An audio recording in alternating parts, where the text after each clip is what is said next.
সত্যি কথা বলতে এইরকম সিঙ্গারা আমি জীবনে খুবই কম খাইছি। এরকম টপ নচ কোয়ালিটির একটা সিঙ্গারা আমি অনেকদিন ধরে ঢাকা শহরে খুঁজতেছিলাম, কারণ আমি বিভিন্ন জায়গায় ঢাকা শহরে ট্রাভেল করি, বাট আমি আসলে সিঙ্গারা খেয়ে সেভাবে মজা পাই না। খুঁজতে খুঁজতেই চলে আসছে ঢাকার মিরপুরে অবস্থিত যে কমার্স কলেজ রয়েছে, সেই কমার্স কলেজের আশেপাশে একটা দোকানে। নাম এবং ঠিকানা একটু পরেই আমি আপনার ভিডিওর শেষের দিকে দিয়ে দিব, এবং যে কথাটা আসলে না বললে নয়, এসে দেখলাম গরম গরম তারা সিঙ্গারা তৈরি করছিল। তো এই সিঙ্গারা দেখে আমার আসলে একদমই মন মানতেছিল না। পরে আমি তাদের কাছ থেকে সিঙ্গারা খাইলাম। তো এই সিঙ্গারাটা ছিল মূলত কলিজা সিঙ্গারা, এবং যে কথাটা আসলে না বললেই নয়, বাইট দেওয়ার পরেই বুঝতে পারলাম এই সিঙ্গারাটা আসলে কলিজা সিঙ্গারা, এবং যে কথাটা আসলে না বললেই নয়, এই সিঙ্গারাটা মূলত মুরগির কলিজা দিয়ে তৈরি করা, কিন্তু কোনোভাবেই মনে হচ্ছিল না এটা আসলে মুরগির কলিজা সিঙ্গারা।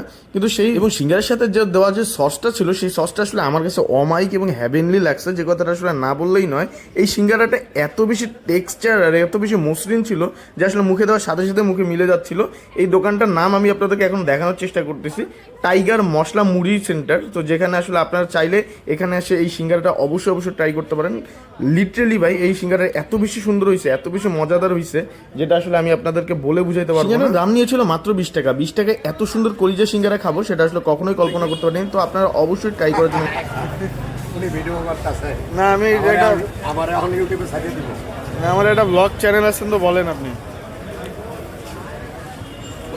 এখানে একটা কলিজা সিঙ্গারা খাইলাম, তো মামা বললো যে কলিজাটা আসলে গরুরও না, মুরগি ছাগলেরও না, মুরগির। এখন মুরগির কলিজা আসলে এত সুন্দর করে রান্না করছে, যেটা আসলে আমি নিজেও কলিজা এত খাই না মুরগির, কিন্তু তারপরে এত সুন্দর লাগলো।